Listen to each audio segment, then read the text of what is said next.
Boa noite, muito boa noite. Seja bem-vindo a mais uma live onde vamos falar sobre a Bíblia, extrair lições para os nossos dias de passagens que foram escritas há milhares de anos atrás. Que bom que você está aí assistindo esse vídeo, seja ao vivo, seja gravado depois. Que bom que você está aqui e que Deus possa falar com você através da Bíblia e dessas lições que vamos estudar hoje. Na última live falamos sobre o desejado de todas as nações, Cristo, sim, como ele veio, qual era a situação do mundo na sua época, né, tudo que envolvia realmente Cristo, como que o inimigo tentou fazer com que o ambiente do mundo fizesse com que a vinda do Messias se tornasse algo impossível ou desnecessário e que Deus talvez escolhesse a extinção da humanidade ao invés da salvação. Mas o plano de Deus havia sido estipulado desde o princípio, antes da criação do nosso mundo. Já havia um plano para nos salvar caso o pecado entrasse. O pecado entrou e vimos que esse plano foi colocado em prática. Vimos desde Gênesis ali até o início dos evangelhos todas as profecias apontando para esse Salvador que viria, esse Messias, esse Cristo chamado Jesus, que veio ali na forma de um bebê indefeso, dependente dos seus pais, ali deixou sua honra, glória e majestade para se tornar dependente de pais humanos. Então, que incrível é entendermos isso de Jesus, que incrível é sabermos que ele veio por nós. E hoje vamos falar um pouquinho mais sobre a infância e o crescimento de Jesus. Quando a gente vai ali para a infância, a gente não tem tantos dados sobre Jesus, como ele foi, que tipo de criança ele foi, né, como ele se tornou ali, como ele se cresceu, passou por toda a fase da transformação, né, de criança para adolescente, tudo. Mas a gente tem alguns detalhes que é interessante. Devido ao seu nascimento, toda a parte dos reis magos vindo, né, para visitar isso, despertando até ali a preocupação em Herodes, porque afinal seria ali o rei dos judeus, né? E Herodes ele não era um rei muito legítimo, e por causa disso ele ficou preocupado de talvez esse novo rei que viria tomasse o seu lugar e ele perdesse o seu trono, perdesse todo o seu poder. Então nós vemos como que ele tentou usar os magos, né, os reis magos, para mostrar a localização do menino. Ele sabia que o menino nasceria ali em Belém, mas ele não sabia o local exato aonde essa criança nasceria. Então ele tenta usar os reis magos para achar a localização. Os reis magos têm a visão, né? Deus fala com eles para que eles não voltassem para Herodes, para que eles tomassem outro caminho e não informassem a localização do menino. Eles fazem isso e Herodes manda matar todas as crianças ali abaixo de 2 anos de Belém.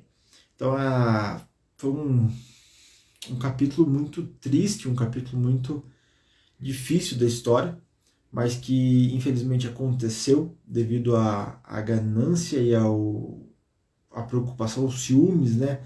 E esse egocentrismo quase de Herodes, né? De achar que só ele poderia ser o rei, de achar que ele deveria ter esse poder. Nós vemos como que isso mexeu tanto com a cabeça desse homem que ele não hesitou em matar crianças, não hesitou em tirar a vida de recém-nascidos. Mas a gente vê como que Deus ele vai ajeitando as coisas para que todas as coisas deem certo, né? Para que todas as coisas cooperem ali para o bem do plano da salvação. E por que eu falo isso? Porque os reis magos trouxeram presentes. Presentes que fizeram com que José e Maria tivessem a possibilidade de deixar Belém da Judéia antes de tudo isso acontecer e irem até o Egito, ali, fugirem, né, de Herodes, fugirem dessa perseguição aos recém-nascidos que viriam, e ali, onde Herodes não tinha autoridade nenhuma, eles passaram um período até que Herodes acaba morrendo de uma forma também bem complexa, né? Uma forma bem fugiu a palavra, mas bem horrível, né? A forma que Herodes morre. E ali Deus manda a mensagem que eles poderiam voltar. José volta ali para Nazaré, né?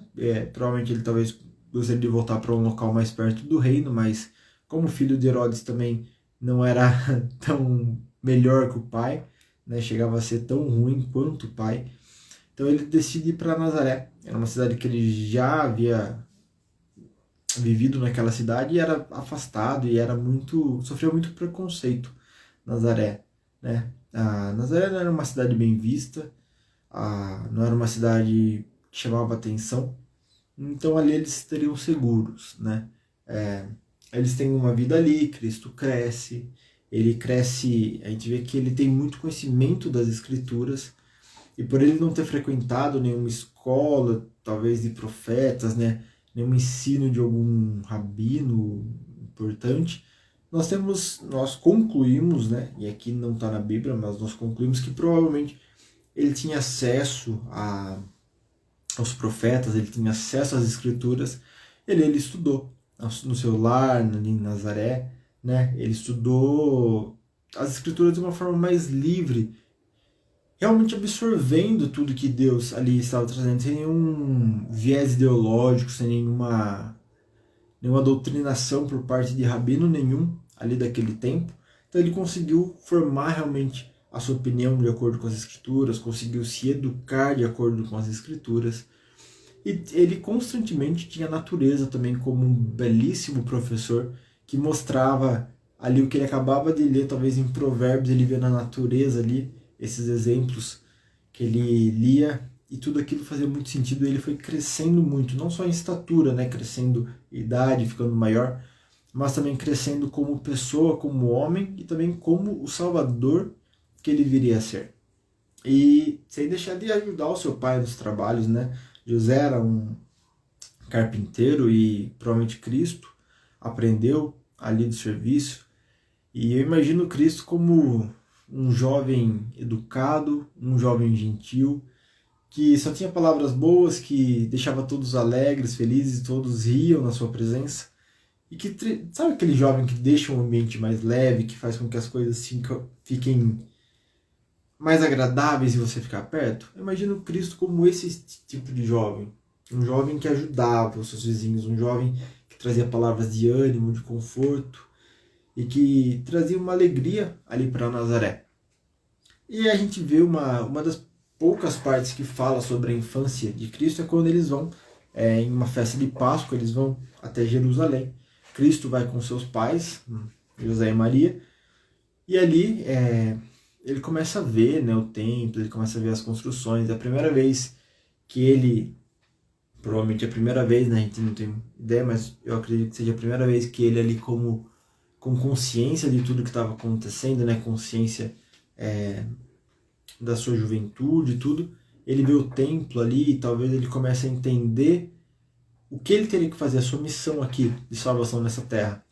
E tudo começa a ficar mais claro, né? Os ritos, os sacerdotes, o sacrifício no altar, tudo feito especificamente apontando para ele, apontando para a sua vida. E é engraçado que quando hoje nós pegamos a nossa Bíblia e nós lemos, né, o que acontecia no Antigo Testamento, as profecias ali que Isaías fala, que ele era o Cordeiro, né, de Deus, que veio ao mundo para tirar o pecado, e nós vemos tantas outras profecias apontando para Cristo. A gente sabe que Cristo veio, que Cristo morreu. Para nós já é algo incrível, né? Ver essas profecias, ver elas se cumprindo no decorrer da história do mundo e ver como que isso se desenrolou. Mas imagina você sendo Cristo.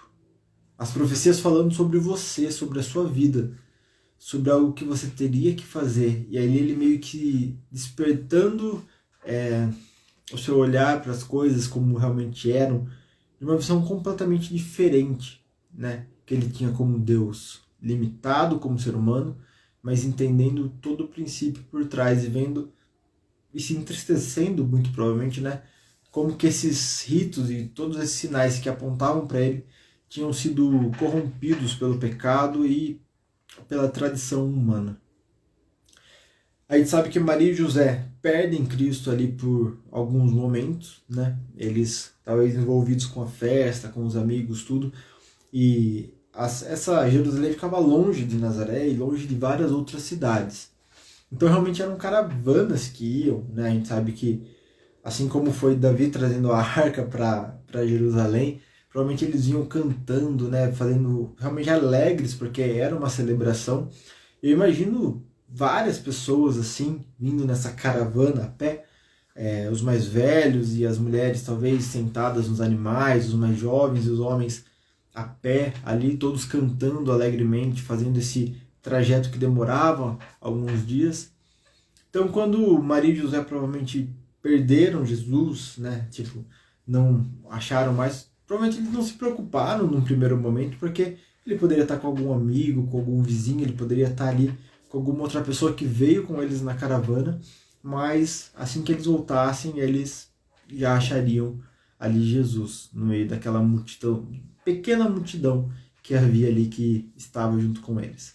Quando eles percebem que Cristo não vem de maneira nenhuma até eles, que eles não vêm em lugar nenhum, começa o desespero e eles começam a procurar Jesus. Eles encontram Jesus ali numa pequena extensão ali acho que do templo, se eu não me engano, que era uma escola de profetas, que havia ali alguns ensinadores, né, pessoas que estudaram a lei e agora passavam para outras pessoas essa lei. E ali Cristo estava conversando com eles de uma maneira assim completamente adulta, sabe? Ele perguntava, ele questionava, ele respondia. E os sábios ali ficaram maravilhados de como que aquele jovem, tão jovem ali, já entendia tanto das coisas e tinha uma visão tão única, tão específica, né? E provavelmente se fosse qualquer outra ocasião, ali provavelmente eles teriam um preconceito, né? Se fosse algum adulto falando com eles, se fosse alguém tentando ensinar eles algo, porque eles eram os doutores da lei, né? Eles sabiam mais do que qualquer outra pessoa.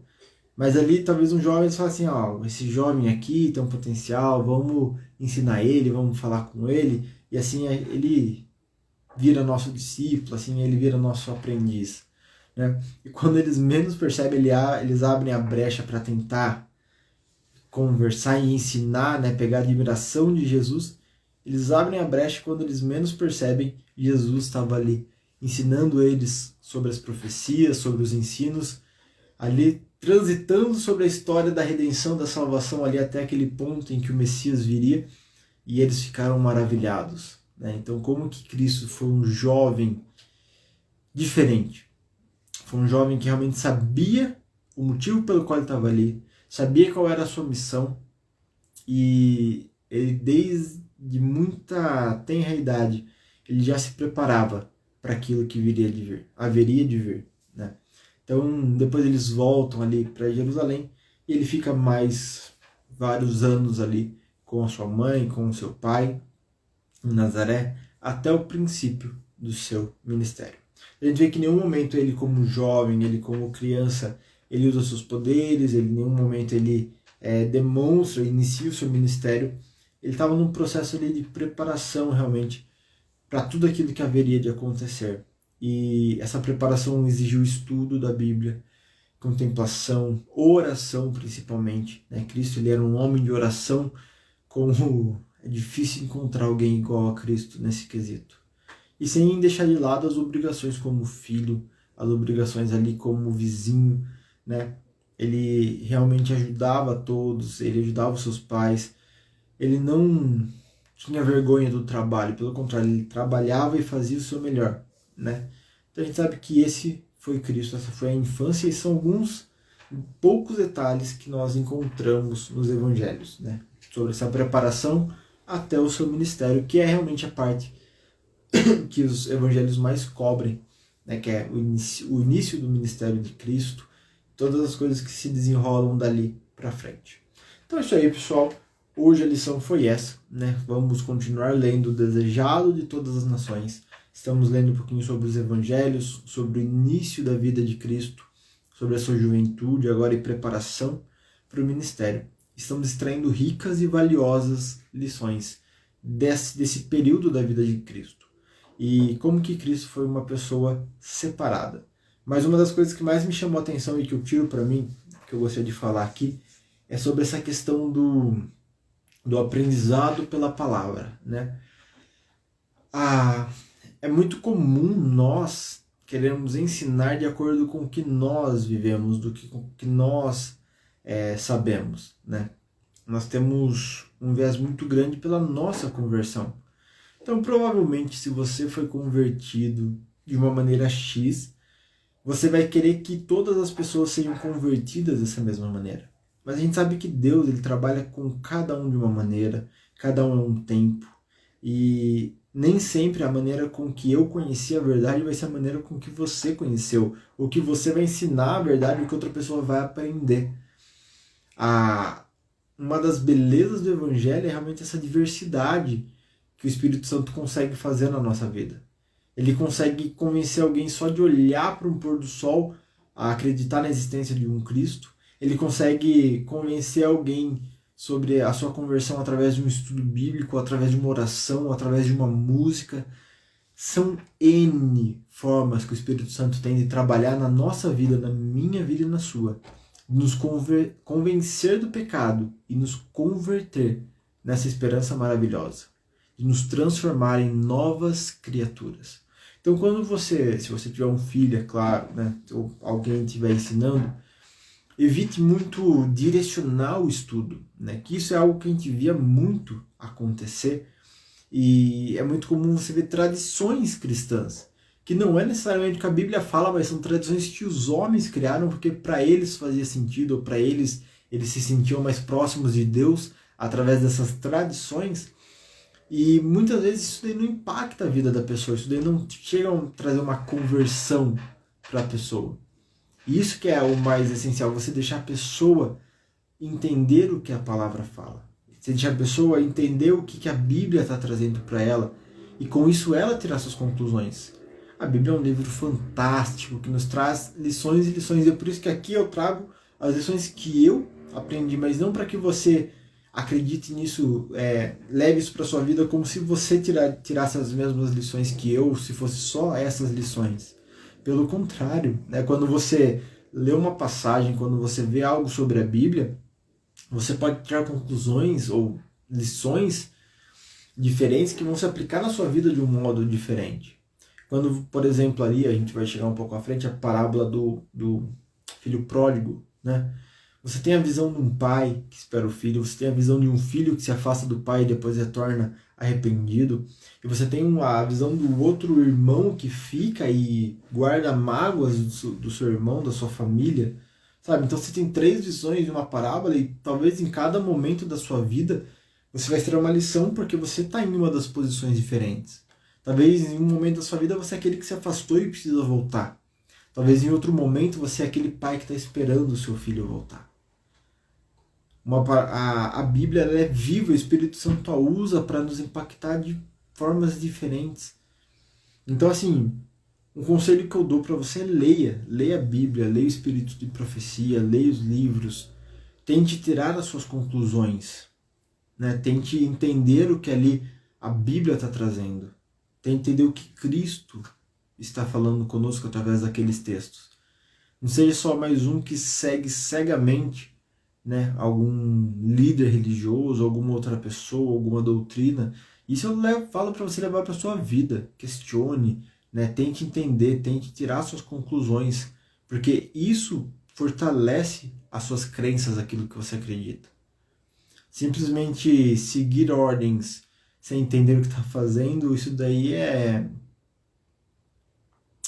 vazio, é sem sentido, não enche, não preenche o seu coração.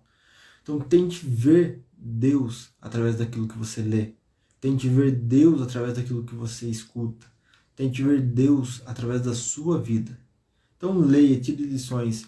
Quando a gente vê Cristo, provavelmente ele não teve nenhuma doutrinação quanto à Bíblia, quanto às Escrituras.